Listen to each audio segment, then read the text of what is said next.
Hello, Internet! My name is Catherine Varsonistis, and you are watching The Gluttonous Geek Presents Munchies and Minis, a Dungeons & Dragons-inspired cooking show where I first make a snack inspired by some sort of fantasy tabletop role-playing game, and then work on painting a miniature.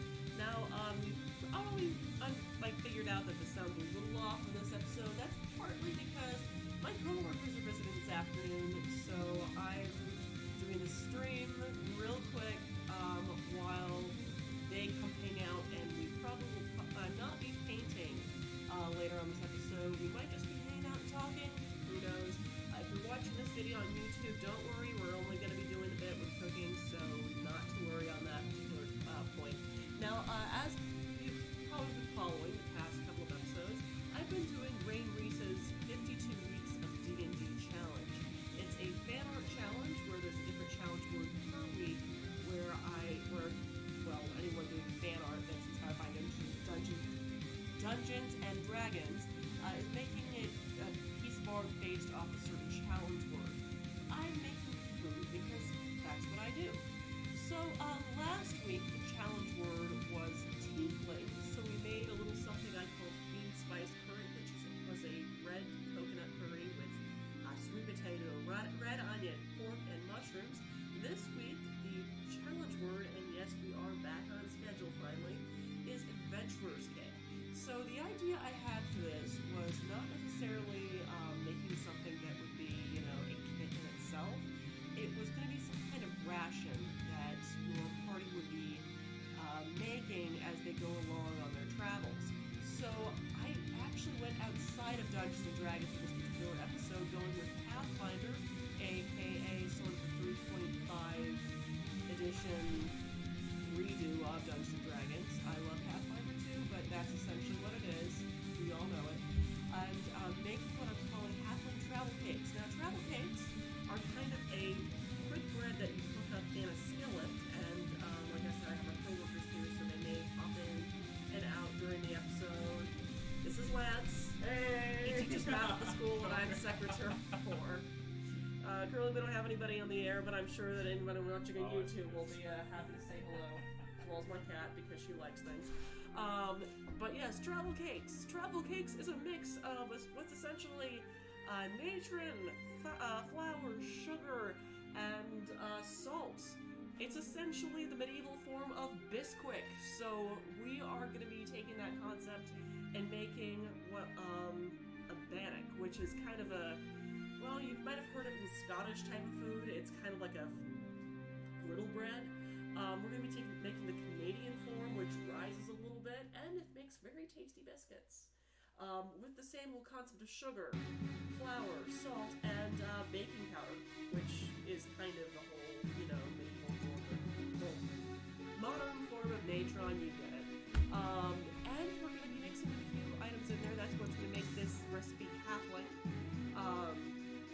Halfling rations defined by the Pathfinder sourcebook, the adventuring great equipment list.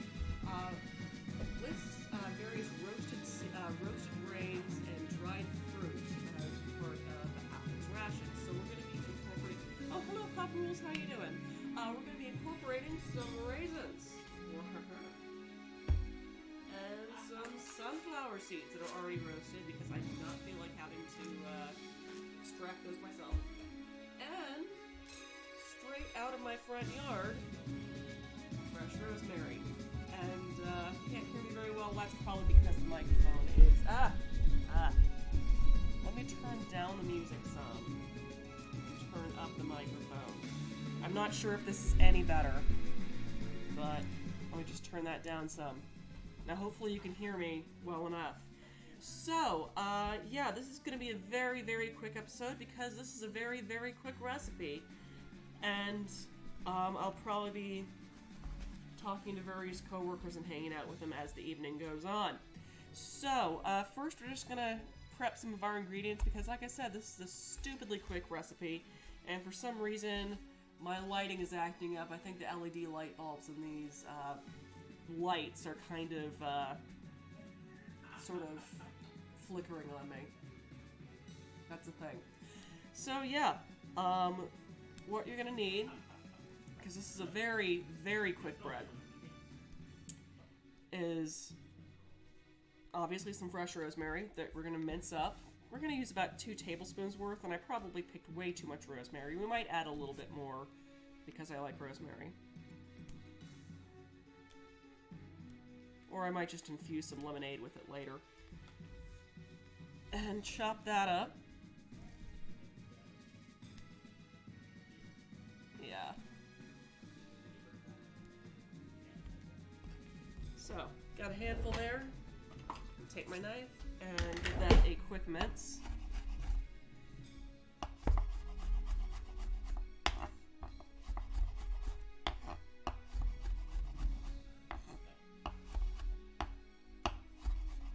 And by quick, I mean I'm just kind of shoving a pile of rosemary at my knife as I keep slicing down. Whew.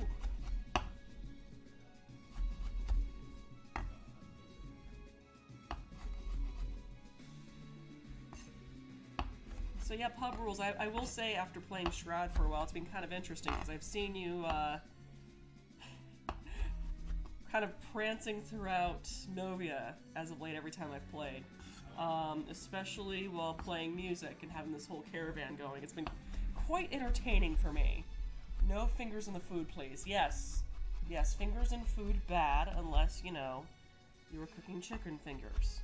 As long as the fingers that you have are chickens and not your own. Okay, that is about a tablespoon. Let me get a prep dish right here.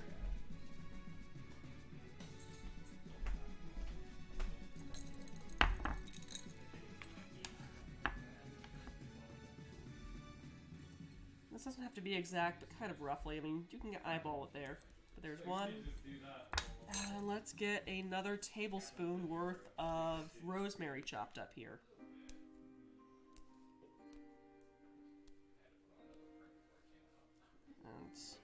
And these little sticks here I'm gonna save for my stock bag for the broth I'm gonna make later.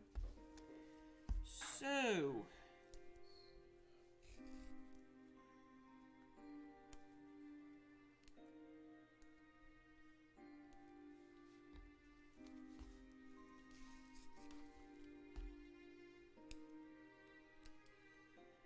I will say one thing about growing rosemary, and you're the first to find me entertaining. I'm entertained easily? I mean, you're walking through Novia, playing music, just kind of like the little pet coming after you. Just kind of, it's almost like watching a dance, like one of those little cymbal monkeys walk on a parade or something. And for those people watching who have no idea what I'm talking about, well, you just have to play Shroud the Avatar. It's fun. It's very fun. Okay.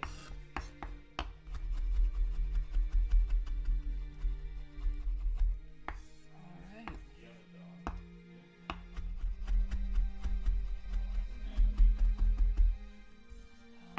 Alright.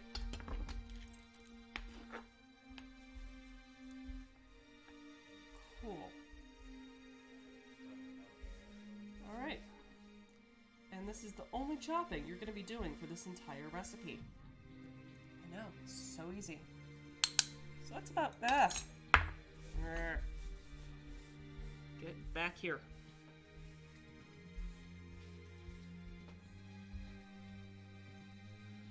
Cool. Alright, next up, you're going to need your flour. So you're going to need about 4 3/4 cup of all-purpose flour into your mixing bowl here. Make sure you get your measuring cup a good rinse. If you're using only one measuring cup like I am, because I am not a big fan of wasting things. So, just gonna add, well, you have your 4 3/4 cups of all-purpose flour here. To that, you're gonna add about 3 tablespoons of sugar. And make sure I actually have written that down on my sheet because I realized that was a last-minute addition.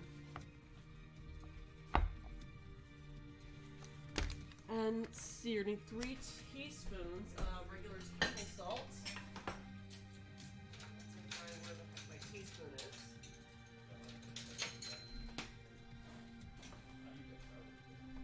There we go. So, 1, 2, and 3. I know there's really not that much visually going on because everything is white and granular, but it's there. And to that, I'm going to add something that's also kind of white and granular. That will be baking powder, which I've got some baking powder that's in better shape back here. Ha-ha! Wabam! Baking powder. Alright, so I'm going to need about 3 tablespoons of that. So,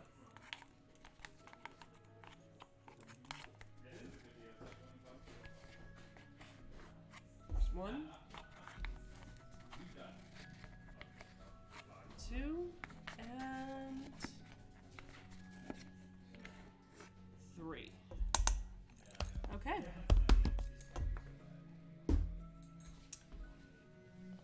Alright. Cool. So now I'm just going to take a wire whisk to that. Sort of mix that all together.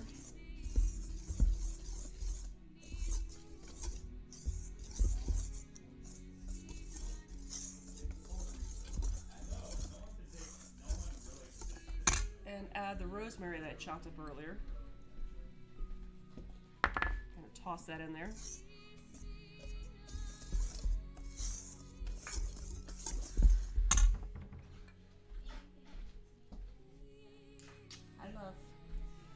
That was my husband.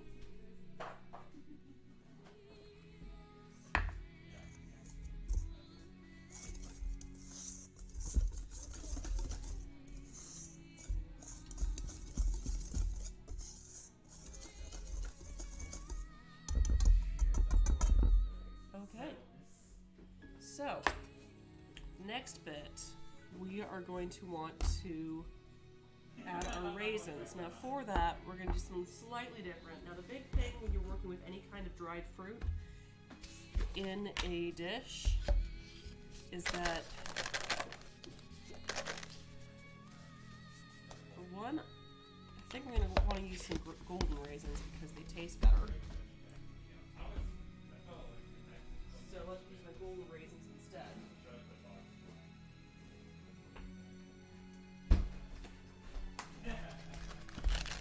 And find where the heck I put my measuring cup. Aha! So, we're just going to add about 1/4 cup of golden raisins to a bowl.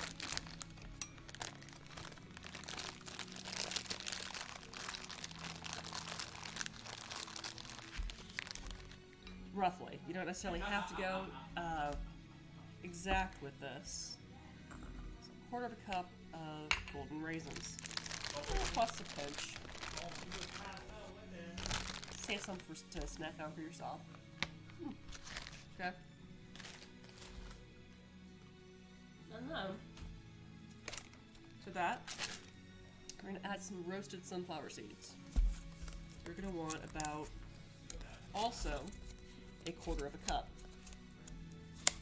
So, just gonna. Well, this part you're probably not going to need as much, but to do it to this dish as much. But I just do it because I feel like it. And so, kind of mix that together. Then, you want to add a couple of spoonfuls of your flour mix to your raisin mix here.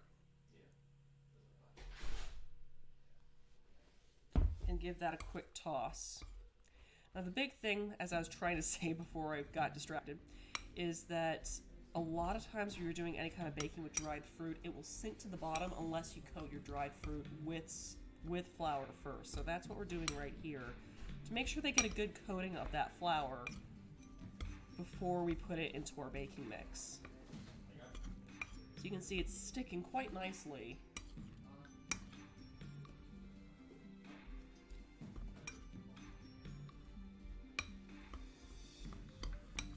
I shouldn't be too long, guys. Okay.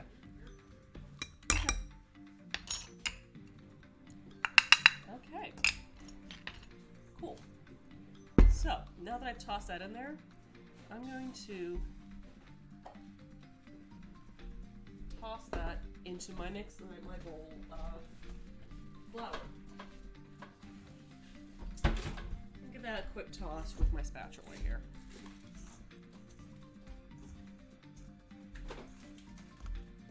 Just add a little bit at a time.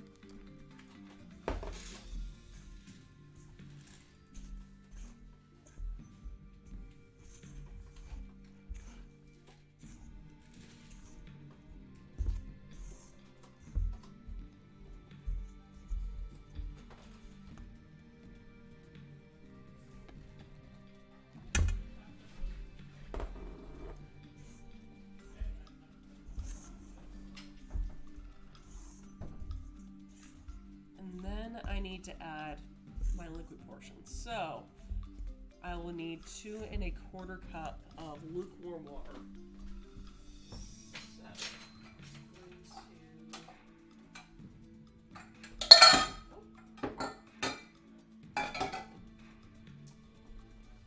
Test out my water here to make sure that it's not cold. I need it to be slightly warm to be able to activate the baking powder that I have in my mix right now.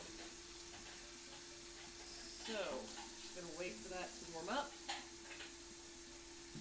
Come on. And wait for my water heater to actually catch up with my my lack of patience. Yeah. Come on.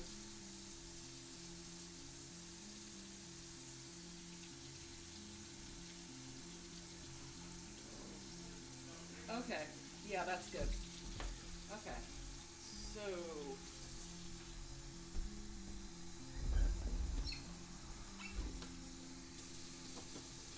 Hi, babe. Hi. How are you? Good.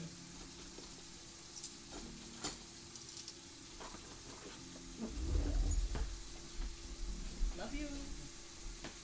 All right. Pour that in all at once, but I need an extra 1/4 cup. So... half a cup.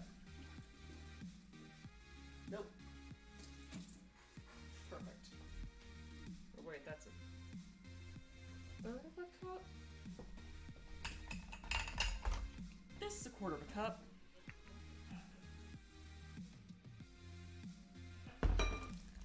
All right. Cool. Alright, so now I just need to give this a quick stir to let all of that water absorb into my flour mix here.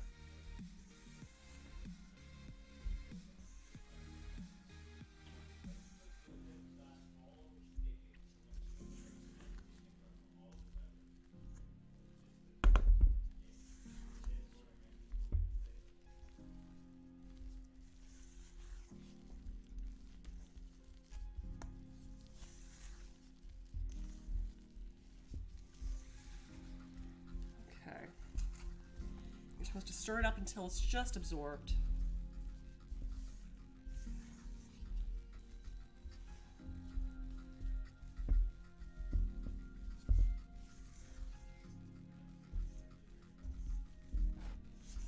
All of that dry mix is absorbed into our dough.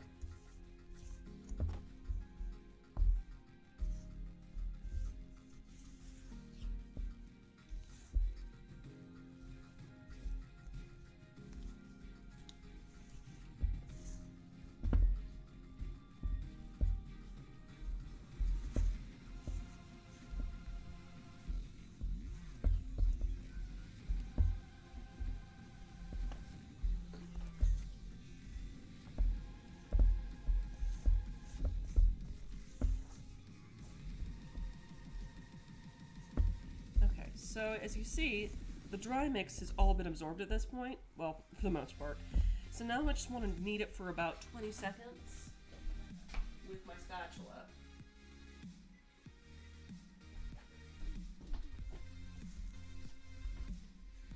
back. Sorry, I'm watching at work, so I have to cut out from time to time. Understood. Now, just to let you know, this is going to be kind of a quick episode, just because I do have guests over right now, but that's okay, because that wasn't enough. Okay. Come on.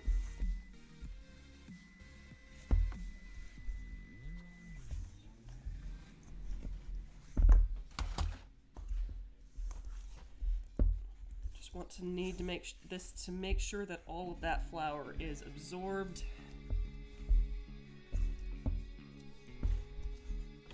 I can get that gluten forming.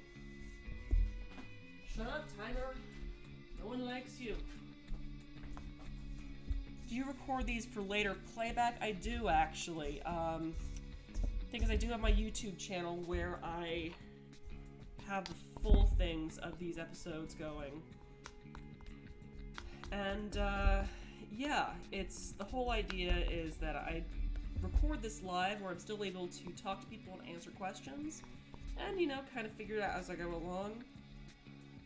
But anyone wanting to make the recipe at home can either watch the whole thing on YouTube, and I try to cut down as much as I can, but yeah, either watch it on YouTube, take notes, or they can support my Patreon or Ko-Fi to get the printed recipe card for the dish, so they don't have to keep watching to figure it out. But yeah, that looks good and needed. So now I just need to let that sit for about 5 minutes to, I guess, percolate and do its thing. But that's good because it gives me time to heat up my skillet, which I'm just going to then heat up a cast iron skillet. What about medium heat? Medium flame or so.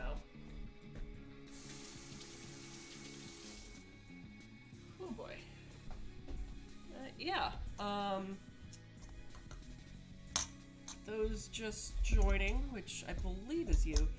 Today's challenge word for the Dungeons & Dragons fan art challenge is Adventurer's Kit.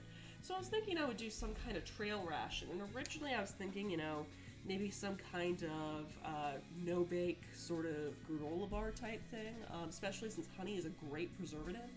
But, I'm like, no, I still want to do something that's a little bit more thematically appropriate with the source material itself. So that is why I did a little bit of research, and I found information from the game Pathfinder, which, if you've heard of Dungeons & Dragons but not Pathfinder, to give you an idea, Pathfinder is what happened when Mattel bought Wizards of the Coast, and various game developers from Wizards, the people who made Dungeons & Dragons, left Wizards and started their own game company out in Seattle called Paizo.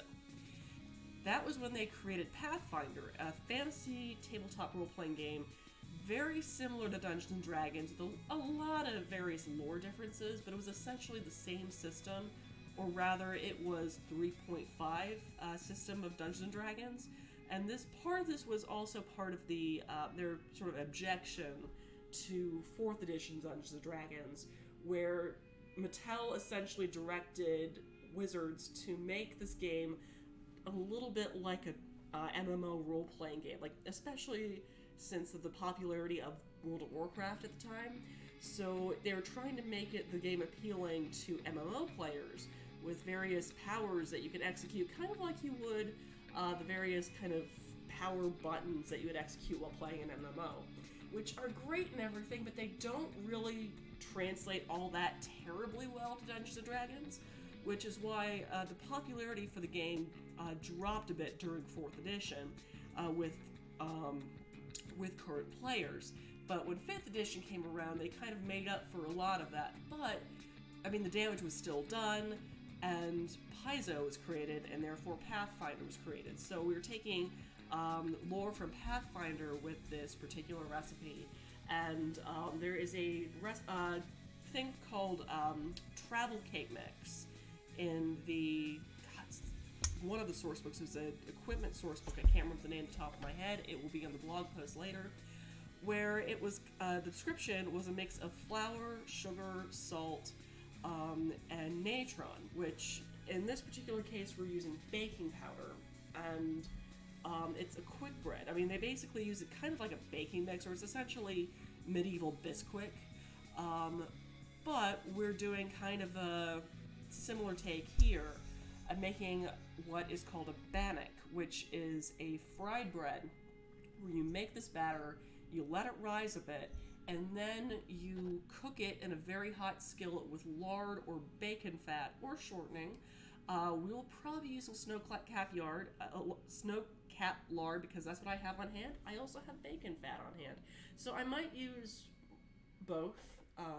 Probably the lard though, because the nice thing about this bread is that as it cooks, it soaks up that fat into the bread while cooking, and it rises in the pan. It's really cool.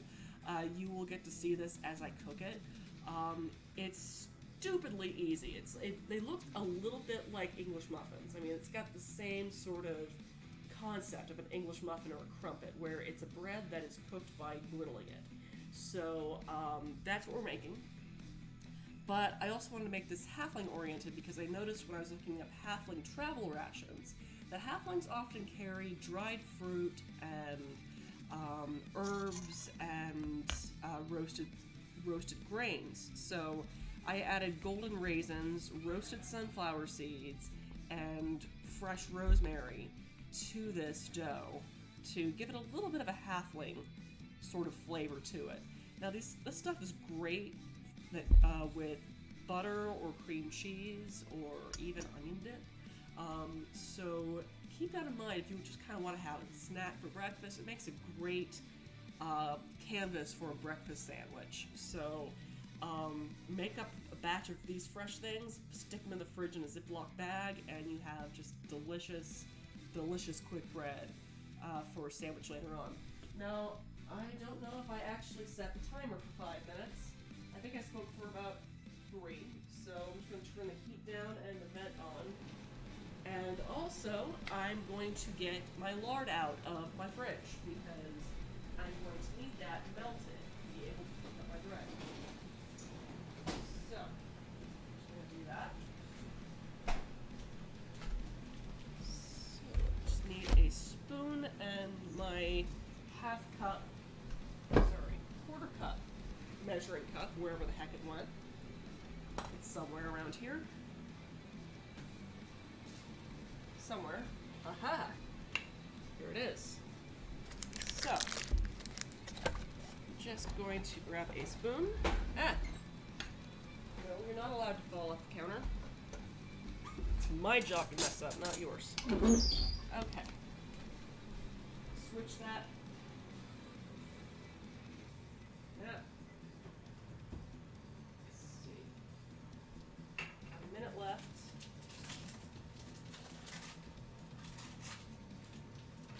Just switch the camera here over to my stove cam. That's nice and hot.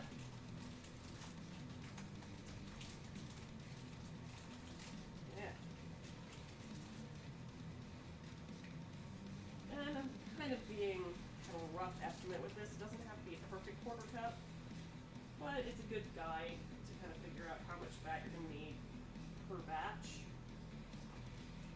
But yeah, you're going to need about a quarter cup per round of bannocks.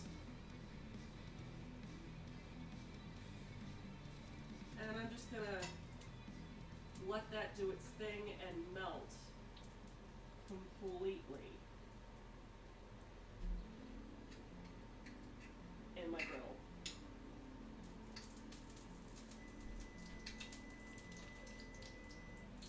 Cool. Alright, so just gonna let that go while I get a measuring cup, half-cup measuring cup.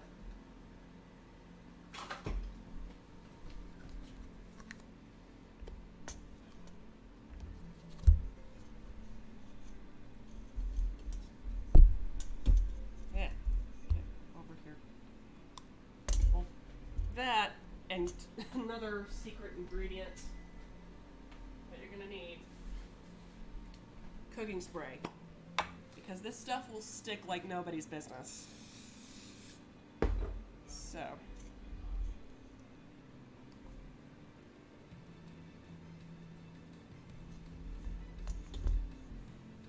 An average recipe is going to yield about 8 of these things. But they're very large, they're sandwich sized, so feel free to make them a bit smaller. It looks like our lard is good and melted. So, just going to spread it in our pan a little bit.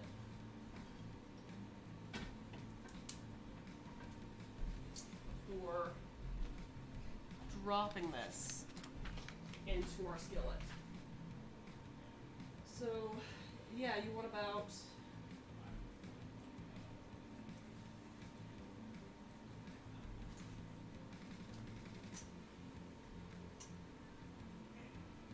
four of these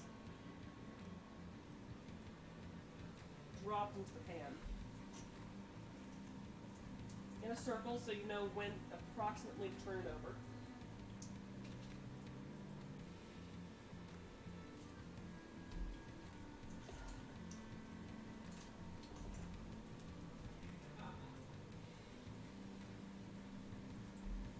Alright, and then you just, cook it for about, oh goodness, 4 minutes or brown on each side. Let's set the timer for 4 minutes there.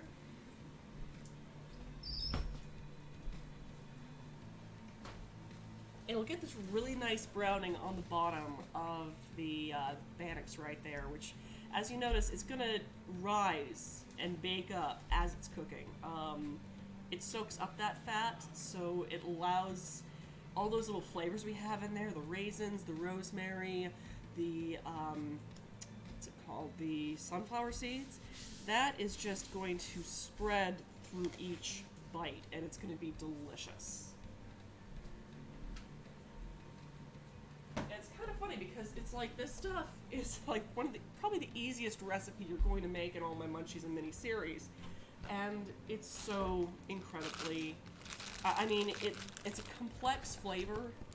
It looks difficult when it's finished. Like, it looks like, oh, you spent all day baking these. Nope, I spent about 8 minutes total. Probably about 30 minutes, maybe if you include prep in there. But otherwise, no, it's stupid easy. Yeah, it's absolutely delicious. We made, I first made up this recipe when my roommate and I did an Outlander-themed picnic photo shoot. And granted, I didn't go completely accurate, because if you want to go for a Scottish bannock, you're looking at an oat cake, which is kind of like a dense cracker. But a Canadian bannock, these guys, oh, it's like pillowy biscuits from heaven. So I will pay you to ship me some. Oh gosh, I will have to make another batch of at some point. Not tonight though, because I've got some hungry people in my house, and I'm gonna have to be able to salvage at least 1 or 2 of them for the photo shoot later on. I'm gonna have to protect myself, protect my work from myself, admittedly. But yeah, oh, it smells good. And you see it's kind of crackling around the edges too, around here. A little bit of browning. Smells so good. So yeah. I'm excited about how they're going to turn out, but it looks like the fat is kind of collecting in certain parts of the pan. I'm just going to redistribute that a little bit. There we go. I'm going to turn my heat up a little bit higher. So, yes. Oh boy. This is one of those things where you're just kind of standing going ba ba ba da ba ba da da ba ba ba ba da da da ba da or something to that effect, just like that. Make those sounds. Yeah. Mm. Yeah. Now we're doing about 41 seconds left on that side. Okay.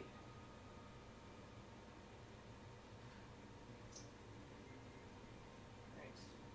You'll see what I mean in just a second here, but as you can see, this is fairly easy to move around the pan because the bottom of this is fried and hardened, which I'm all for. Okay. 14 seconds left. 8, 7, 6, 5, 4, 3, 2, 1.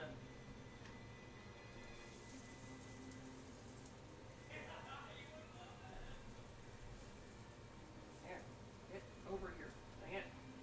Yeah.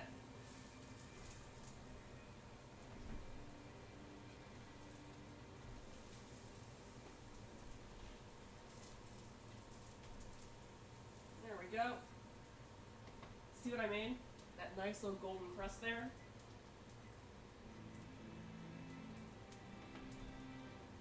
And it rises even more as it bakes. That's what I love about these things. So I think I've got, to make sure that I keep these things safe for my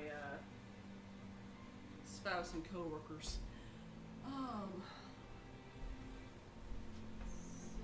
This is gonna be photo plate, and this is gonna be for the plate that I distract everybody with.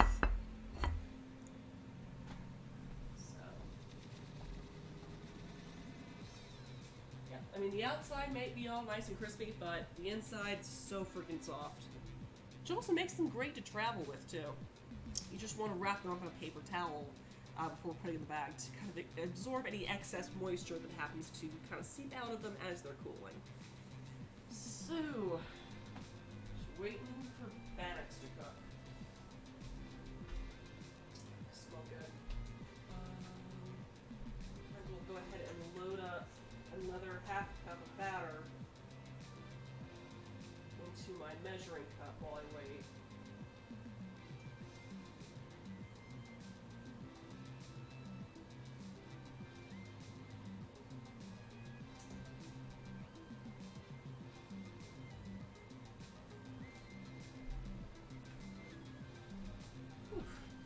That and these will continue cooking as they're cooling.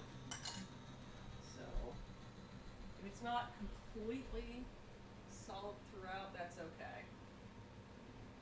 Just gonna lower the heat a little bit because I may have gone a little too hot. Yeah. And that's it. I mean, it's stupid easy. I mean, you make up a thing of batter, you throw it in like a pancake. But it's not a pancake, it's a bannock. Though, if you do want an alternate recipe of this particular recipe, if you go on my blog, thegluttonousgeek.com, and look up the Outlander Picnic post, it will have a recipe for herbed bannocks, as well as a lavender honey crowdy, which is kind of a cream cheese clotted cream type thing, which goes incredibly well with this dish, with bannocks in general. So yeah, if you kind of want to take that recipe and then kind of build off of it, there you go. All right, still have a minute on those. I might actually be good to go. How are we doing?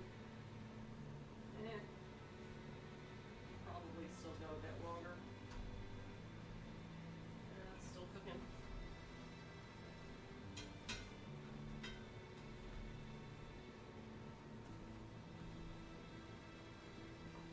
Yeah, see how much these things raise while cooking? Okay.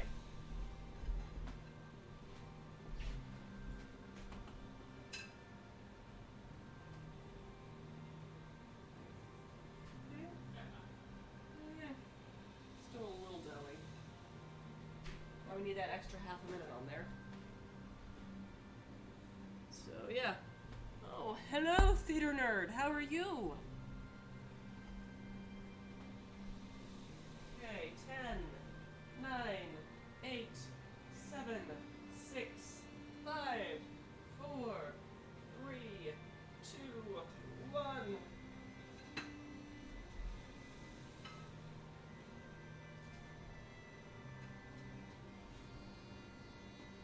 There we go. That is the first batch. Nearing death. I have a nasty chest cold. Oh, I'm sorry to hear that. It sucks. Especially at this time of year when, you know, the weather is not deathly hot. Finally. Add some more lard onto my pan. Shut up, timer. No one likes you.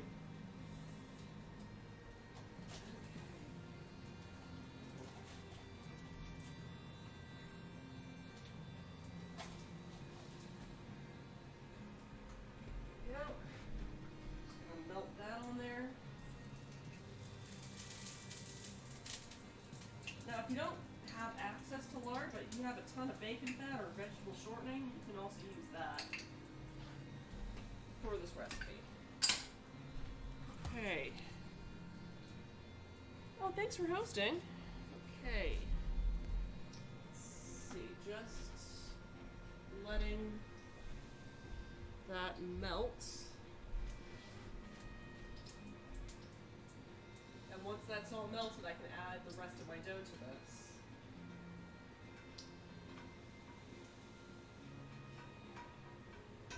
Perfect. All right. So once again, in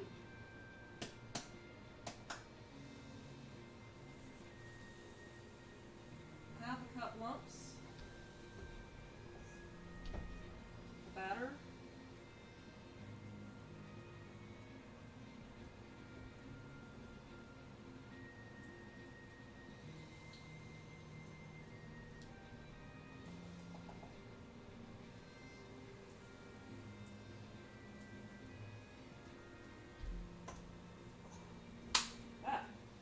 I just broke my measuring cup. That's okay. I will have to get another at some point, but not right now. Yeah. Yeah. Get on there. And we'll just lump what's left of that onto the pan itself. Because this measuring cup is dead. It's dead, Jim. It's just dead. Okay. If I can get in there fast enough. Oh, I can set a separate timer.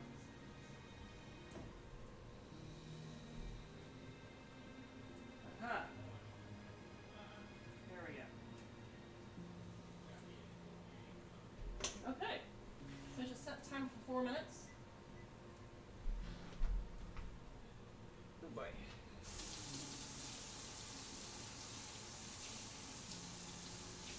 And this is a good time to start cleaning getting your workspace, cleaning everything.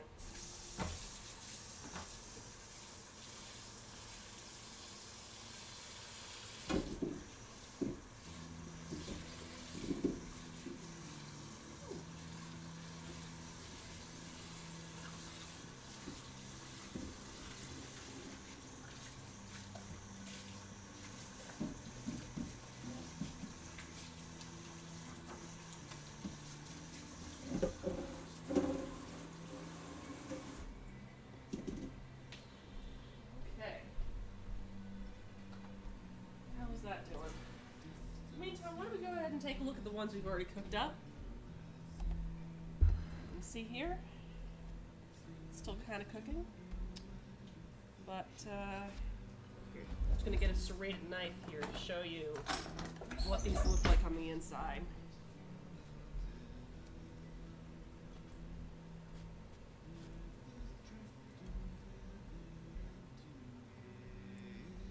It's very, very moist.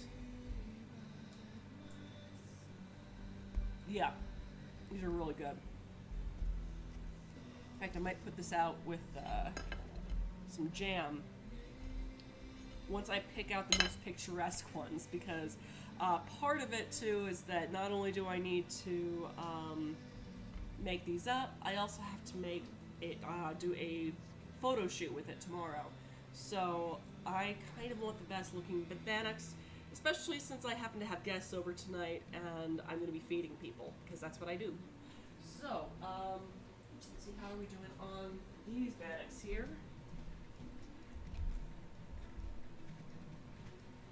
Probably flip about half of them soon.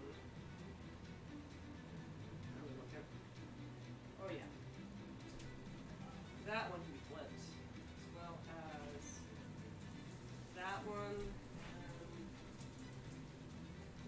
that one. Oh, that looks good. That looks stupid good.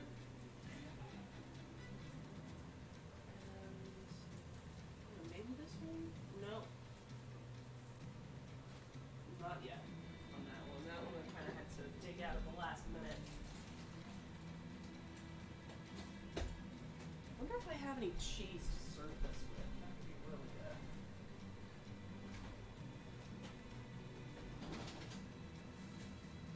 I've got some ricotta, but I kind of question how late it is. Oh.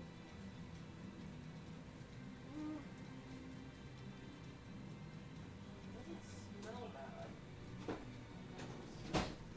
Smells okay. I also have some jam or butter to serve this with as well. Let's see, I wish I didn't have to go back to work, but I need to. Well, thank you for watching what time you could. Theater Nerd, it was good to have you on the show. Guys, I'm almost done anyway with the recipe. Got about half a minute left on that one. And yeah, I might be able to flip it over. Nope. Still not able to flip it yet. 15 more seconds. Oh gosh. Let's see here. Do I have anything I can serve this with? This is when I kind of wish I'd picked up some alouette or something.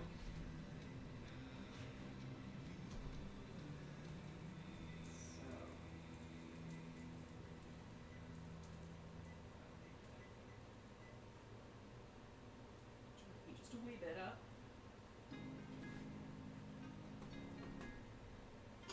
Alright. Good stuff. Whew. Man.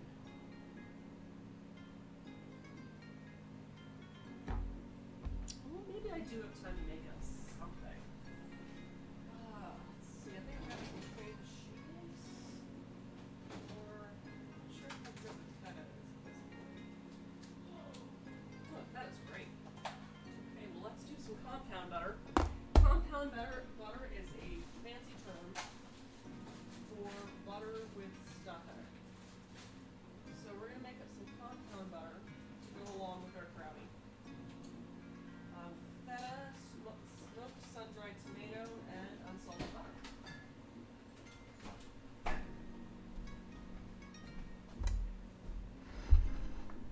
Just going to stick the butter on top of our very warm bannocks right now to soften up some. As I pull together a dish to make this in. Okay. Just switch back to the prep cam. And I'm just going to chop up some smoked sun-dried tomatoes.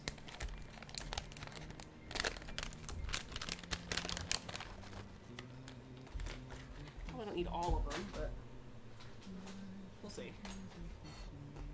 Just kind of want to roughly chop this so it mixes well.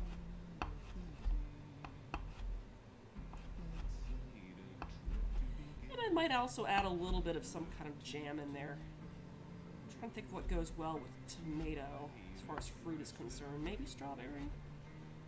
The apricot could be really good.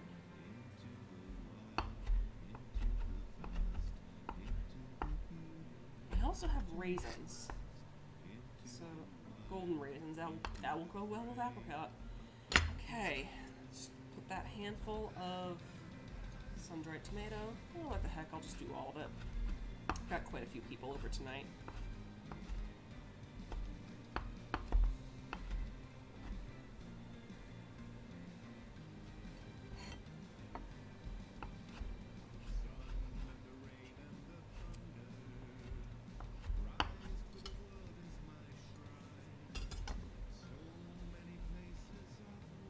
so that's about, I want to say, 2 tablespoons to about 1/4 cup of chopped smoked sun-dried tomato. I'm going to add about as much in feta cheese. Oh, what the heck, we're just going to add what's left of it. Yeah, get out of there. So you definitely have your tangy aspect there. And still having my butter soften. So yeah, I think I'm gonna add some kind of jam. Oh, it looks like our bannocks are definitely ready. Just pull those off of the oven here. Well, stovetop. Oh boy. Just gonna have to.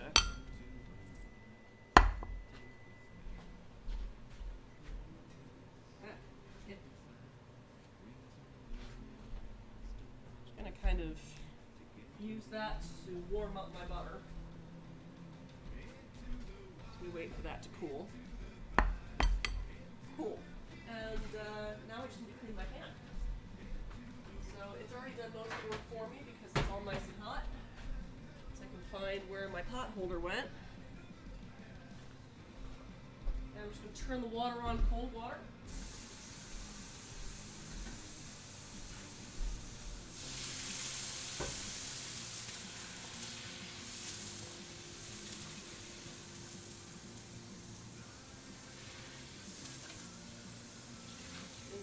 Water helps release all of that from the pan.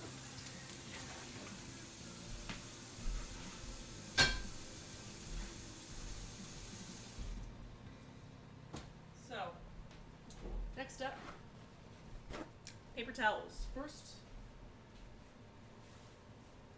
to dry and clean.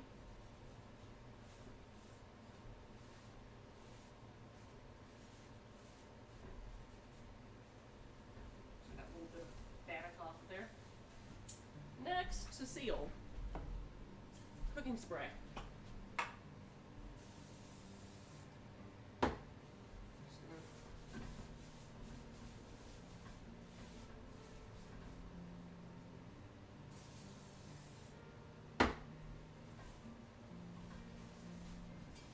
And the heat will let that oil sink into the surface as it heats.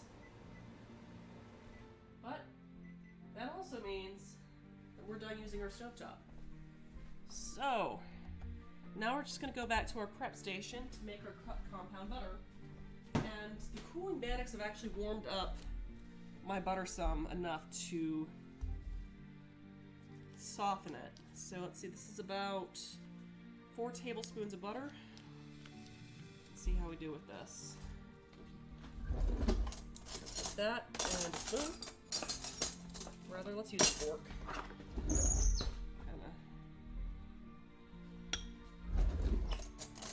And a spoon. Spoons can't really hurt either. And kind of mix that all in. Now, compound butter, like I said, is basically the fancy term for butter with stuff in it. But said fancy term is still fairly impressive to someone who doesn't really know what you're exactly that you had done. And it's kind of crazy, you know, just how delicious just the simple stuff is.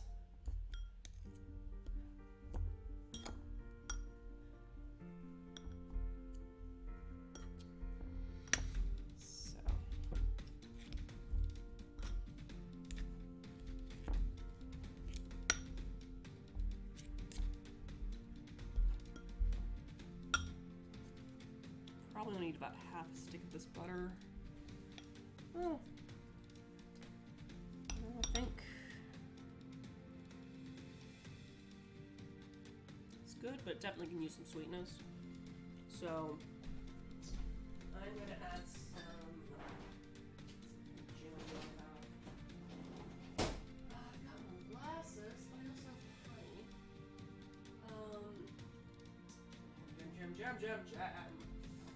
How about raspberry jam? That will probably go nicely. And I also have cherry jam. Ooh. And peach preserves. You know, I think peach is actually going to go very well with that mixture. So let's add a little bit of peach jam to that.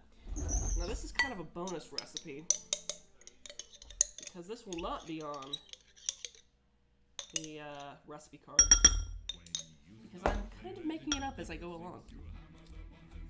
So yeah.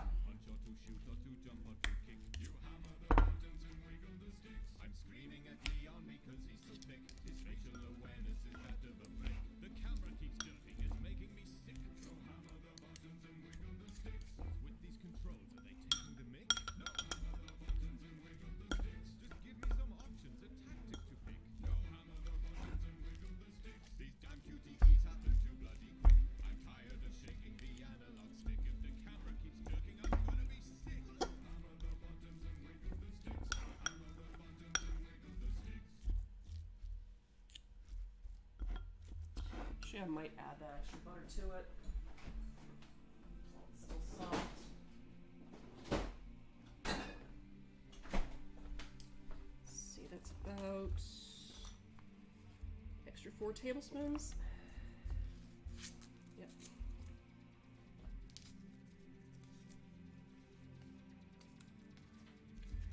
And I'm just gonna cut that out tablespoon by tablespoon to add that in a little more gradually. I mean, I might just microwave this some to let it mingle more.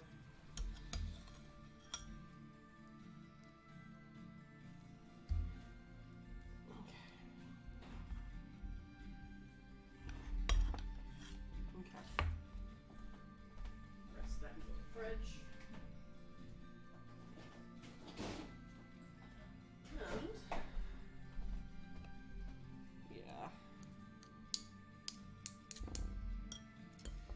Microwave for that about, let's go 12 seconds. On high.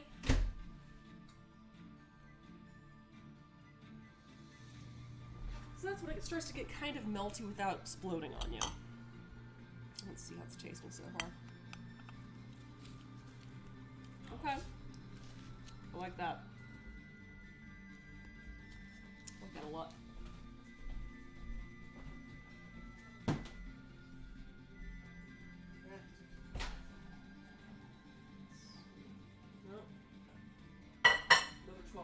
Do it.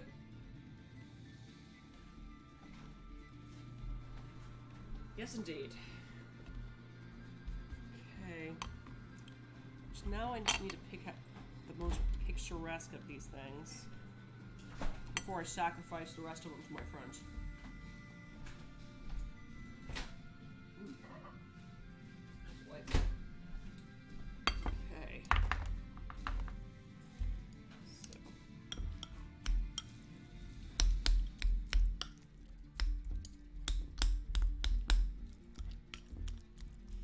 Okay, it's a bit melty, but it'll still be delicious.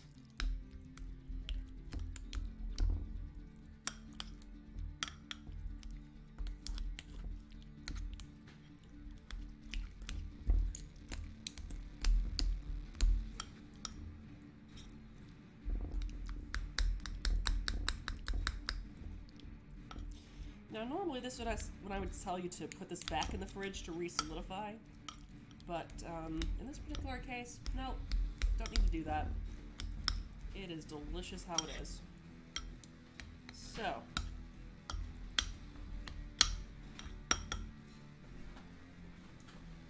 yep, that's good. Okay, so let's pick out the most picturesque of these.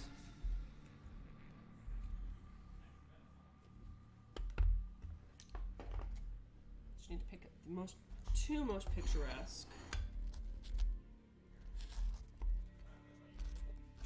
Maybe, yeah, I would say probably these two. Okay, cool. Well, those are mine to take photos of tomorrow. Just need to slice up the rest of these so I can feed my friends.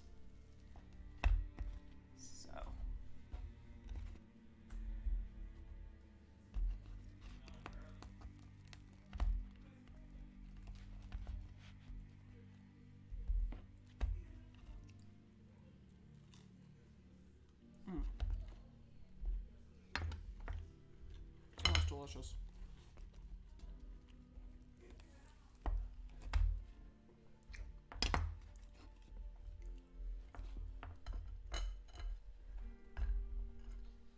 And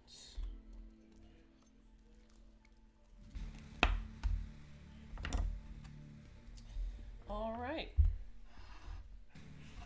So there we go. Halfling travel cakes with some tomato and feta compound butter. So yeah, I hope that you enjoyed this episode of Munchies and Minis. I know about significantly shorter than what you're used to, but I mean, I had a good time, and this is a stupid easy recipe to make, so enjoy. Let's see, next week the D&D 52 weeks of D&D challenge word is charisma. Still have no idea what I'm making yet, but I'm sure it will be delicious. Anyway, thank you so much for joining me tonight. My name is Catherine Barsonistas, and we're watching the Gluttonous Geek Presents Munchies and Minis, a D&D cooking show where I make a snack and then paint a mini, even though I wasn't painting minis tonight. We just made some travel cakes, halfling travel cakes, and the recipe should be up within probably about 2 or 3 weeks. So thank you so much for joining me tonight. You have a great night.